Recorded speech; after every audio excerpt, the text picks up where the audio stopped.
देहरादून में बीजेपी अध्यक्ष महेंद्र भट्ट ने हरियाणा के नवनिर्वाचित मुख्यमंत्री नायाब सिंह सैनी को देवभूमि और अपनी ओर से बधाई दी।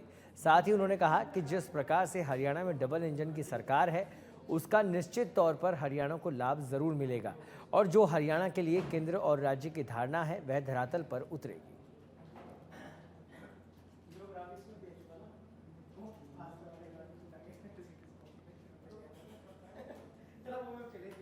केदारनाथ विधानसभा के लिए जैसे ही उपचुनाव की तारीख का ऐलान हुआ, उसके साथ ही कांग्रेस और भाजपा दोनों ने ही अपनी तैयारी को बहुत तेज कर दिया है।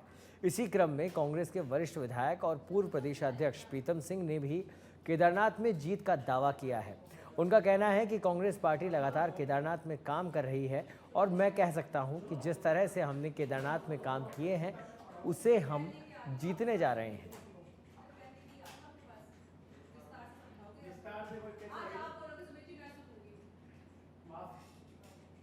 कल ही हरियाणा के मुख्यमंत्री विधानमंडल दल में नायब सिंह सैनी जी को पुनः विधायक मंडल दल का नेता चुना गया है। मैं देवभूमि की ओर से अपनी ओर से माननीय नायब सिंह सैनी जी को हार्दिक बधाई शुभकामनाएं देता हूं कि हरियाणा का विकास डबल इंजन की सरकार में और चौमुखी विकास हो। केदारनाथ विधानसभा के उपचुनाव के लिए कांग्रेस ने 2 दिन पहले अपने ऑब्जर्वर की लिस्ट जारी की थी, जिसमें उपनेता प्रतिपक्ष के साथ ही एक विधायक का नाम शामिल था। वहीं जैसे ही ये लिस्ट सामने आई तो कांग्रेस के वरिष्ठ विधायक और पूर्व प्रदेश अध्यक्ष प्रीतम सिंह ने सवाल खड़े कर दिए। उन्होंने कहा कि जिन 2 लोगों को यह जिम्मेदारी दी गई है, उन दोनों को वहां की भौगोलिक स्थिति की जानकारी भी नहीं है।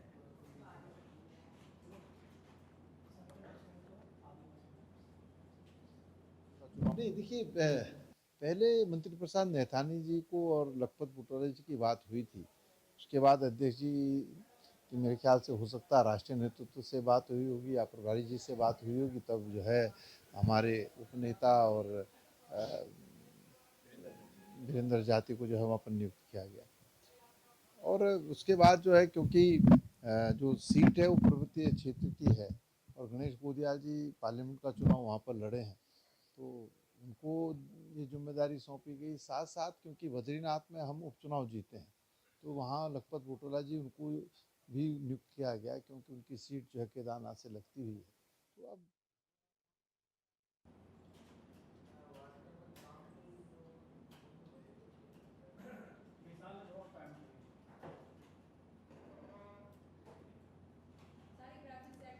उत्तराखंड के मसूरी में चाय में थूक कर उसे बेचने के मामले में कैबिनेट मंत्री डॉक्टर प्रेमचंद अग्रवाल ने कहा कि उत्तराखंड एक शांतिप्रिय प्रदेश है और यहाँ के नागरिक शुद्ध और सौम्य व्यवहार के हैं।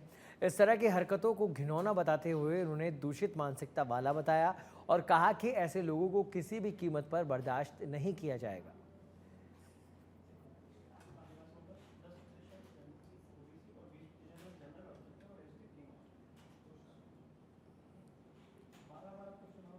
दुर्भाग्यपूर्ण है। मैं तो इसको बहुत दुखद भी मानता हूँ और मैं नहीं समझ पा रहा हूँ कि क्या ये नेटवर्क काम कर रहा है, क्या कोई व्यक्तिगत इस रूप में काम कर रहा है। लेकिन मैं एक ही बात कह सकता हूँ कि ये प्रवृत्ति किसी भी कीमत पे स्वीकार नहीं की जा सकती। लोग इसे जाति धर्म के आधार पे देखते हैं, मैं तो इसे मानवीय आधार पे भी देख रहा हूँ। क्योंकि नोएडा में एक घटना सुनी कि वहाँ पे कोई एक व्यक्ति यूरिन लेके खाद्य पदार्थ में डाल रहा है, खाना बना रहा है तो उसमें रोटी में थूक डालने का काम कर रहा है। मसूरी में घटना हुई तो चाय में थूक डाल के उसे बेच रहा है या कुछ भी कर रहा है। तो इससे बड़ा दुर्भाग्य और क्या होगा। आखिर ये हमारी देवभूमि।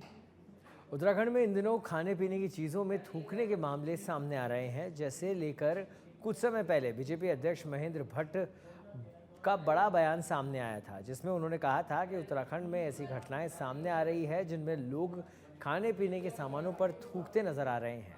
साथ ही उन्होंने इस घिनौने कृत्य में मुसलमानों के ना होने की बात कही, जिसे लेकर कांग्रेस ने पलटवार करते हुए बीजेपी पर लोगों को बांटने का आरोप लगाया। वहीं फिर से बीजेपी अध्यक्ष ने अपनी इस बात को दोहराया और उन्होंने कहा कि मैं फिर से कह रहा हूं कि उत्तराखंड का मुस्लिम ऐसा कर ही नहीं सकता। उन्होंने हरीश रावत का उदाहरण देते हुए कहा कि हरीश रावत भी अब मेरी बात को सही कह रहे हैं और मैं लगातार इस बात को कह रहा हूं कि उत्तराखंड के मुस्लिम ऐसा कर ही नहीं सकते, क्योंकि वह यहाँ की भाषा बोला करते हैं, उत्तराखंड को अपना मानते हैं और जो भी ऐसे कृत्य कर रहे हैं वह उत्तराखंड के मुसलमान नहीं हैं।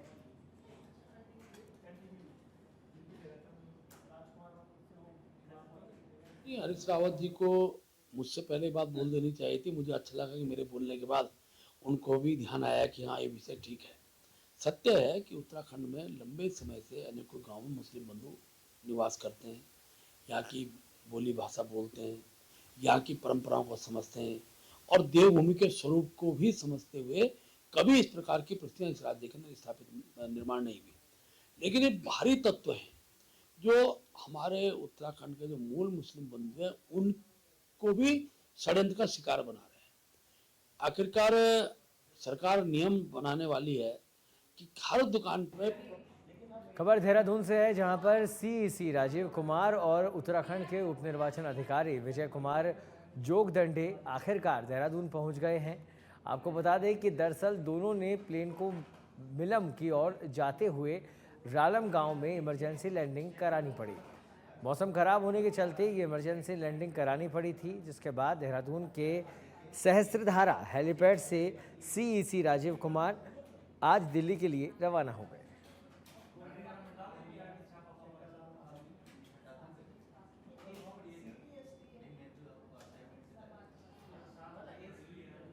उत्तराखंड में एक हैरान करने वाला मामला सामने आया है। कोविड काल के दौरान पेरोल पर रिहाई किए गए 553 से ज़्यादा कैदी पेरोल पूरी होने के बाद भी फरार बताए जा रहे हैं, जिनको वापस लाने के लिए उत्तराखंड पुलिस कोशिश में जुटी गई है। आपको बता दें कि पुलिस को अभी तक इन कैदियों की कोई भी खबर नहीं मिली है।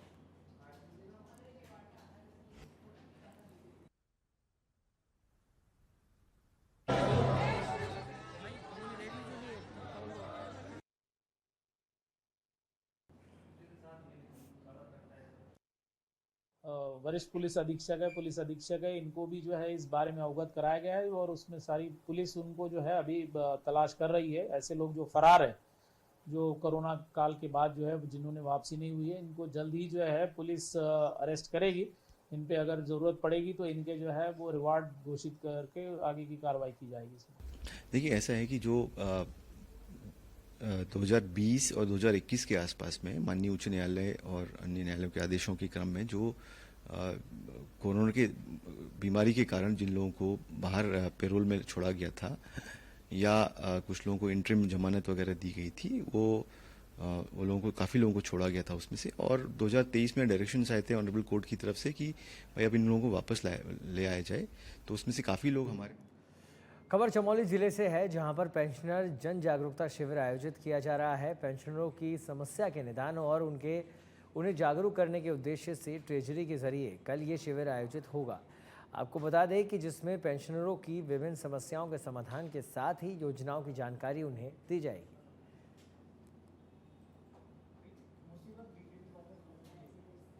चमोली जनपद के सभी सर्वसाधारण को सूचित किया जाता है कि कोषागार चमोली की तरफ से पेंशनर जागरूकता शिविर का आयोजन जीआईसी कर्णप्रयाग के खेल मैदान में किया जा रहा था।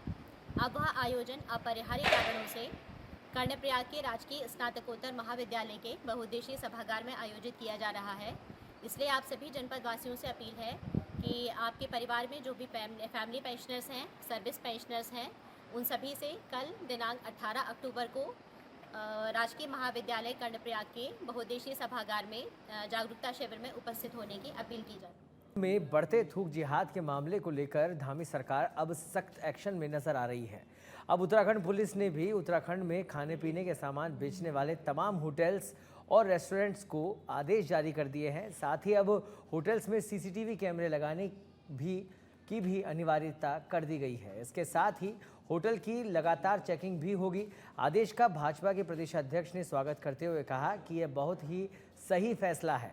उन्होंने कहा कि खाने के सामानों में थूकना बिल्कुल सही नहीं है।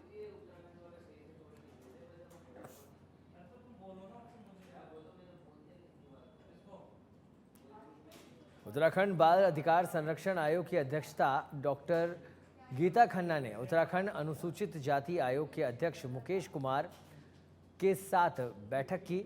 इस बात पर डॉक्टर गीता खन्ना ने कहा कि अनुसूचित जाति समाज की कई मुख्य धाराओं की सेवाओं से वंचित है, जिसे लेकर हमने चर्चा की है कि समन्वय बैठाकर अनुसूचित जाति के बच्चों के लिए कुछ विशेष कार्यशालाओं का आयोजन किया जाए, ताकि उन्हें समझ में आए कि हम उन्हें दया भाव से नहीं बल्कि समान अवसर प्रदान करने के लिए सुविधाएं दे रहे हैं।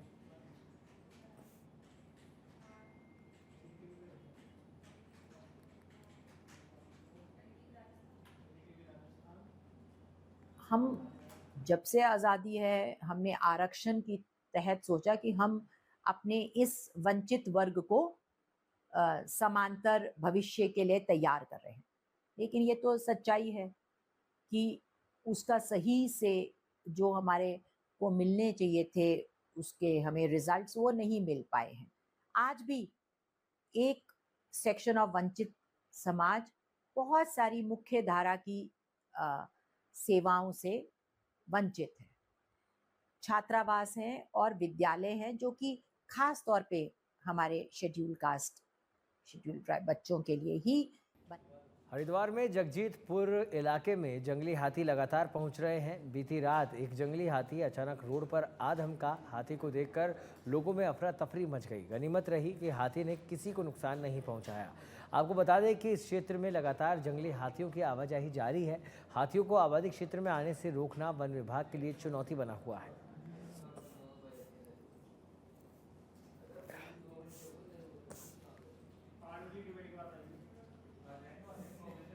हरिद्वार के बैरागी कैंप में गंगा में चल रही पोकलेन और जेसीबी मशीन पर संतों ने आपत्ति जताई है। गंगा की स्वच्छता और निर्मलता के लिए आंदोलन करने वाली संस्था मातृ सदन के संतों ने मौके पर पहुंचकर हंगामा किया और काटा और पोकलेन जेसीबी मशीन से हो रहे काम को रुकवा दिया और हाईकोर्ट की रोक का हवाला देते हुए धरना देने लगे। काफ़ी देर बाद यूपी सिंचाई विभाग के अधिकारी भी मौके पर पहुंचे। वहीं अधिकारियों का कहना है कि सभी काम नियमों के मुताबिक कराए जा रहे हैं। उच्च अधिकारियों को मामले से अवगत कराया जाएगा। का जन्मा हुआ इंजीनियर, ऐसा मेरा सैकड़ों इंजीनियर हमारा साथी होगा, स्टूडेंट होगा, जो हमको साष्टांग दंडवत करता है। ये हमको स्केप चैनल की परिभाषा सिखा रहा है कि क्या कर रहे थे। माल हजारों करोड़ का माल का ये कर रहा था, खपत कर रहा था। आप सामने दिख रहे हैं। ये माल ये आज से 1 साल उसको आए हुए है। वो देख लिया कि माल पाले से पड़ा हुआ है। पाले का इसका रिपोर्ट है। अरे पाले का रिपोर्ट से पाले वाला क्यों नहीं कर, तुम क्यों कर रहा है। प्रोविज़न है रेलिंग लगाना और इसका जो एक्स्ट्रा मटेरियल इसमें बेड में जमा हो जाता है उसको बाहर निकालने का। और इसमें इनका कहना यह है कि हाई कोर्ट का कोई स्टे है, तो उसमें यह है कि जो गंगा रिवर है और उसकी जो सहायक नदियाँ हैं उनके लिए वो आदेश है। बाकी एक सहायक नदी नहीं है, ये एक एस्केप चैनल है। जिस तरह से देहरादून स्थित आरटीओ मुख्यालय में गढ़वाल आयुक्त की अध्यक्षता में आरटीओ की बैठक आयोजित की गई, जहां इस दौरान आरटीओ प्रशासन सुनील शर्मा, देहरादून के जिला अधिकारी सविन बंसल, एसएसपी अजय सिंह के साथ तमाम आला अधिकारी मौजूद रहे। इस बीच गढ़वाल आयुक्त विनय शंकर पांडे ने कहा कि इस महत्वपूर्ण बैठक में 6 से 7 बिंदुओं पर चर्चा हुई, जिसमें एक सबसे महत्वपूर्ण बिंदु पर्यावरण की शुद्धता को लेकर था, जो कि शहर के लिहाज से भी बहुत महत्वपूर्ण है। ऐसा है, देहरादून से मसूरी और मसूरी के अंदर पर्यटकों की सुविधा के लिए ये प्रशासन ये विचार कर रहा है कि मसूरी के पार्किंग से अन्य स्थानों के लिए शटल सेवा चलाई जाए, जिससे कि जो प्राइवेट गाड़ियां या पर्यटकों की गाड़ियां हैं वो मसूरी के अंदर ना जाएं, जिससे ट्रैफिक जैम की समस्या उत्पन्न हो। उसके लिए आरटीए ने विचार किया है और जब तक उनका रूट पास नहीं होता है तब तक टेम्परेरी परमिट के माध्यम से जो नगर पालिका मसूरी है उनके माध्यम से 2 बसों को शटल की तरह चलाने पर विचार किया गया। लास्ट बैठक दिसंबर में पिछले वर्ष हुई थी और बीच में लोकसभा के चुनाव और आचार संहिता और अन्य कारणों से ये बैठक नहीं हो पाई थी। तो एक तो आरटीओ साहब को मैंने ये डायरेक्शन दिया है कि इसकी एक नियमित रूप से इसकी बैठक होनी चाहिए। आज की बैठक में कुल मिलाकर 6-7 महत्वपूर्ण एजेंडे थे और एक सबसे इम्पोर्टेंट जो एजेंडा था और जिसकी आवश्यकता इस पूरे शहर को भी है कि पर्यावरण की शुद्धता उसमें हमारे जो विक्रम हैं उनके लिए गवर्नमेंट ने एक पॉलिसी लाई थी कि उसको वो सीएनजी में कन्वर्ट करें और उसमें जो भी खर्च। हरिद्वार के रुड़की में स्थित NIH के वैज्ञानिकों ने ईश्वर ऐप नाम का एक ऐप तैयार किया है। आपको बता दें कि प्राकृतिक जल स्रोतों के सूखने और पानी कम होने की बातें लगातार सामने आ रही है, लेकिन इन स्रोतों को लेकर कोई भी आंकड़ा फिलहाल केंद्र सरकार के पास नहीं है। इसी समस्या को लेकर इस ऐप का आविष्कार किया गया है। इस ऐप में जल स्रोतों का पूरा हाल दर्ज हो सकेगा। वहीं भारत सरकार के जल शक्ति मंत्रालय ने NIH के इस ऐप को मंजूरी भी दे दी है और पायलट प्रोजेक्ट के रूप में इस ऐप की मदद से 4 राज्यों का स्रोतों का सर्वे शुरू किया जा रहा है, जिनमें उत्तराखंड समेत ओडिशा, मेघालय और हिमाचल प्रदेश शामिल है। जैसा कि आप जानते हैं कि जो हमारे पर्वतीय क्षेत्र हैं, जो पूरे देश में जो पर्वतीय क्षेत्र हैं, उनमें जो हमारे स्प्रिंग्स होते हैं, जो लोकल वाटर रिसोर्सेज हैं, वो वहाँ की जीवन रेखा है। वहाँ के लोग अपने पानी की डिमांड के लिए उन जल स्रोतों पर निर्भर रहते हैं। लेकिन अभी कुछ 2-3 दशकों में देखें तो काफ़ी जल स्रोत सूख चुके हैं, क्योंकि जलवायु परिवर्तन भी एक कारक है और कई अवैज्ञानिक रूप से जो भी कार्य होता है उसके कारण भी जल स्रोत सूख जाते हैं। तो जो भारत सरकार का department of water resources, river development and Ganga rejuvenation है, उन्होंने यह सोचा कि इन जल स्रोतों के पुनरुद्धार के लिए, इनके रिजुमिनेशन के लिए एक योजना बनाई जाए